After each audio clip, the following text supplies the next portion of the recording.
நீ ஒன்று மட்டும் தான் பிடிச்ச, அதுக்கப்புறம் பிடிக்கலன்ல? நீ ஒன்று மட்டும் தான் பிடிச்ச, பிடிச்சிருக்கியா? தூண்டியை போட்டு எத்தனை கெழுது மீனை வரிசையாக பிடிக்கன்னு விட்டு பாருங்களேன், அசந்துருவீங்க. ஸ்கூல் டைம் லீவ் விட்டாலே போதும், எங்கள் பசங்க எல்லாருமே கடலில் வந்து இப்படி தூண்டி போட்டு மீன் பிடிக்க ஆரம்பிச்சிடுறாங்க. ஒவ்வொரு மீனையும் தூக்குற ஸ்டைலில் மட்டும் பாருங்களேன். தூக்கிட்டான் அடுத்து வந்து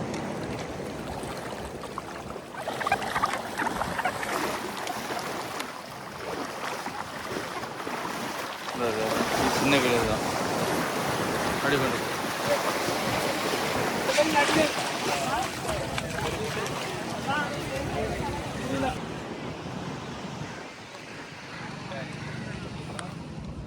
இந்த மீன் முள்ளு குத்துச்சுன்னா கடுக்கும்ல, அதனால அவன் எப்படி பிடிச்சி துல்லாமல் இருக்கிறதுக்கு எப்படி பிடிச்சி எடுக்க பார்த்தீங்களா? அவன் முள்ளை உடச்சி இந்த இதுக்குள்ளே வச்சுக்கிறான்.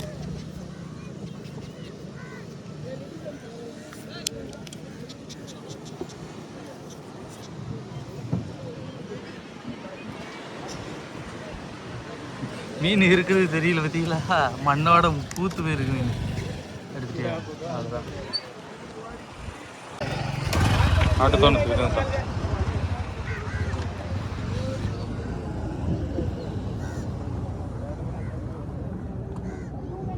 அப்படி மண் போடுறதுனால மீன் வந்து துள்ளாது. நம்ம ஈஸியாக பிடிச்சி அந்த தலையை பிடிச்சிட்டோம்னா அதுக்கப்புறம் தலையினால துள்ள முடியாது.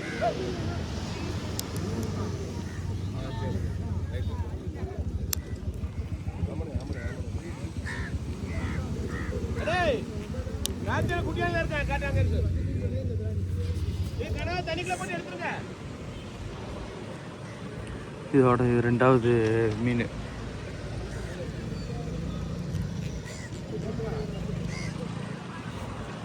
போடும்போது மீன் அடிக்கிற அப்படி கடிச்சிட்டே இருந்தால் சூப்பராக இருக்குங்க. அது எது கடிக்கலான்னு வச்சுக்கோங்க, நம்மளுக்கு ரொம்ப ரொம்ப பொறுமை முக்கியம்.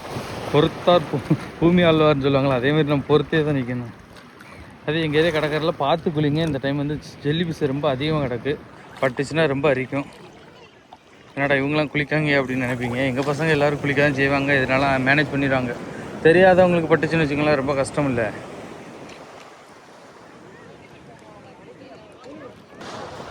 வேற எத்தனை போயிட்டு இருக்கா வேற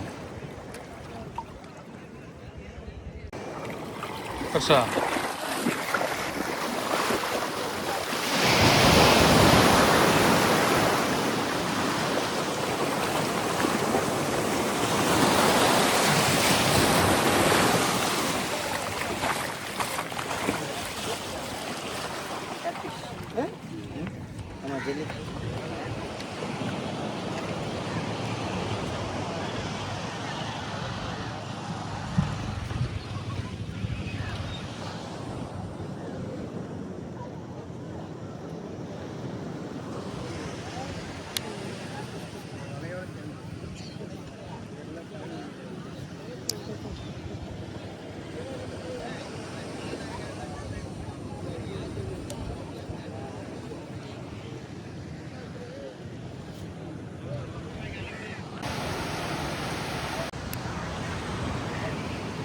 அடுத்த கழுதையும் தூக்கிட்டோம் தான்.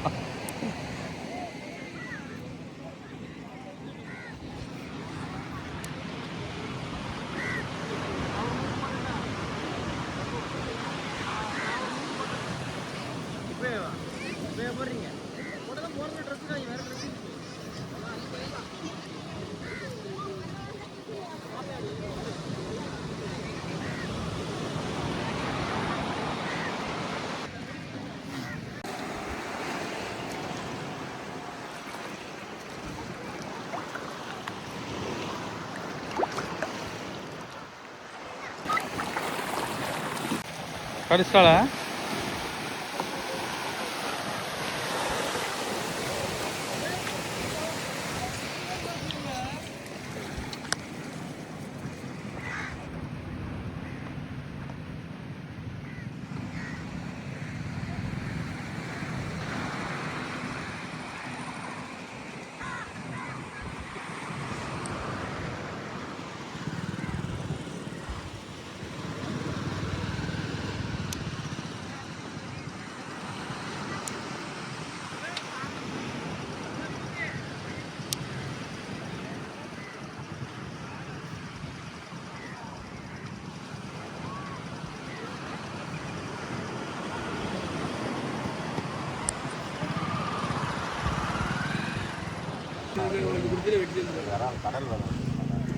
சூப்பராக இருக்கு.